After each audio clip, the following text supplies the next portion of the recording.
নৈতিক অবক্ষয় কোন পর্যন্ত গিয়েছে। সাভারের ঘটনা আপনাদের মনে আছে, মেয়ে বাবাকে জবাই করতেছে লাইভে এসে সন্তান বাবাকে জবাই করতেছে আর উন্মাদনায় মেতে উঠছে, বাবাকে ছুরি দিয়ে কোপাচ্ছে।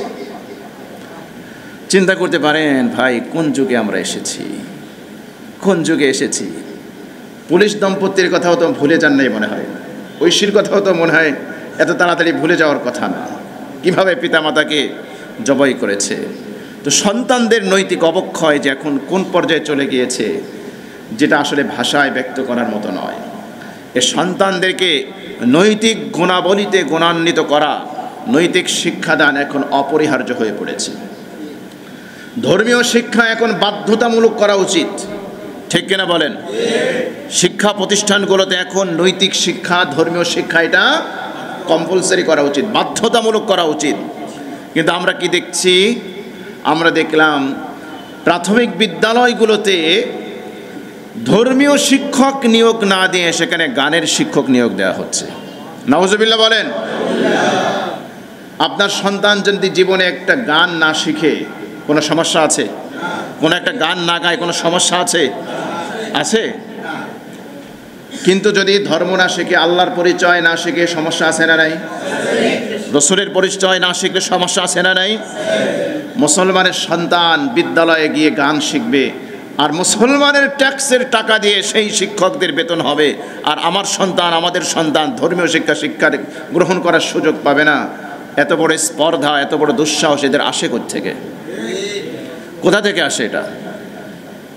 যারা সরকারি চাকরি করে এদের বেতনের টাকা কোত্থেকে আসে?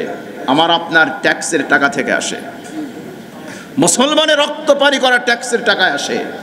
মুসলমান তাদের সন্তানদেরকে নৃত্য আর গান শেখানোর জন্য স্কুলে পাঠায় না, ঠিক কিনা বলেন? এ সকল শয়তানি চর্চা, এগুলো বন্ধ করতে হবে। আপনারা ক্ষমতার মসনদে বসেছেন, যাদের রক্তের উপর দিয়ে, যাদের বুকের তপ্ত খুন রক্তে রঞ্জিত হয়েছে রাজপথ, যারা রক্ত দিয়েছে তারা তাওহীদের চেতনায় বিশ্বাসী ছিল, তারা মুসলমান ছিল। এজন্য আবু সাইদের বাবা বলেছেন, আমি এটা চাই না যে আমার সন্তানের মূর্তি বাংলাদেশের কোথাও স্থাপিত হোক। ধর্মীয় চেতনা যদি না থাকে, তাওহীদের চেতনা যদি না থাকে, তাহলে এত সহজে অকাতরে প্রাণ বিলিয়ে দেওয়া যায় না। কেননা আমাদের পরবর্তী জীবনের একটা লক্ষ্য আছে, উদ্দেশ্য আছে, যে শহীদ হয়ে গেলে পরবর্তীতে আল্লাহ পাক আমাদেরকে জান্নাত দান করবেন। তো যাদের রক্তের উপর দিয়ে আপনি এখানে দাঁড়িয়েছেন, আপনি ওইখানে বসে শয়তানি চর্চা করবেন আর পশ্চিমা এজেন্ডা বাস্তবায়ন করবেন। বিগত সরকারের পলায়ন দেখে আপনারও শিক্ষা গ্রহণ করা দরকার, আপনারও শিক্ষা নেওয়া উচিত।